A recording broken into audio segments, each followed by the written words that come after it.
I cannot imagine I'd be 62 years old still in this business. I'll be 58 in a couple months. So yeah, it is kind of, it's You take what happens, yeah, because like I didn't really start. I mean, we opened Ringlab 4 years ago, 5 years ago in 2020, in the height of the pandemic. And so I had no idea it was going to be as successful as it has become.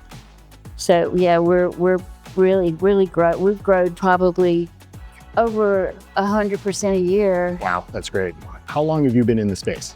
I'm in the space probably 20 years, back to the days when they were doing affiliate balls at the Palms. I remember those. Yeah, remember those? And Click Booth had that big, they'd always rent the suite with the basketball.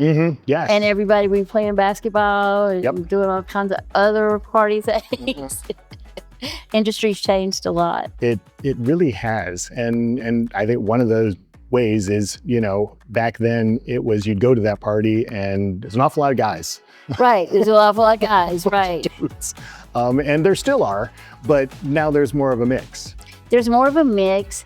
And I think a really interesting trend is happening with organizations like LinkUnite and Queens is that the men are there's an awareness when you create it. And a lot of men are inherently good. I love our allies. They're inherently good. They just don't know that they're doing the wrong thing. And when you bring that to the forefront and create this awareness like going on right now, then men's attitudes and perceptions start changing, and it becomes not just the men and not just the women, but all of us together. I'm just having a conversation with someone who's brand new to the industry. Right. And it was so cool to get her perspective because she doesn't have this reference point. Right. Like, how do you see this, the balance now? And obviously she sees it a little differently than you and I would. Right. No, I see there's been a lot of change. Attitudes have changed. I've created this culture in my company where it's mostly a woman leadership team.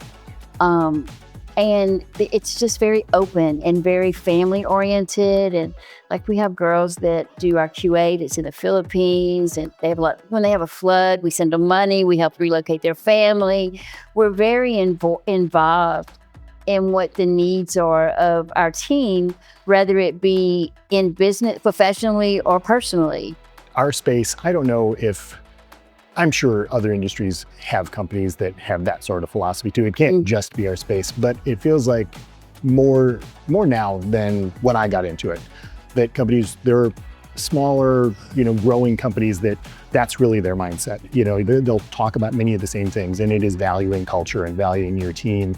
And they don't it's not just words, they really live that. Right, and it's the only way that I've been successful, and I've seen a lot in this industry. I worked just through as an affiliate manager for years. I worked for XY7 for a number of yeyears, and to be at the space that I'm at now, it's like I wasn't really allowed in until I think when I got LinkUnite came, and then I created Queens. I created Queens just for that reason. Because I'd see at the shows that literally young girls were being hired and put on as clickbait. I really saw it. And so as someone that is involved in exploitation and sees through those kind of eyes, that's what I saw. Over the course of your career, what is maybe the best piece of advice you've ever received? And if you can think of anything like the worst piece of advice? The best piece, like I just said, don't quit before the miracle happens. You can be successful in this industry. It takes a lot of work, but it's there. And if you can just keep striving and keep doing the next right thing, you can see success. And the worst advice I could give, stay out of the clicks. And that's the worst thing that happens, not the worst advice, but stay out of the clicks. Awesome. Okay. Thank you so much. Cool. And really, thank you. That was fantastic.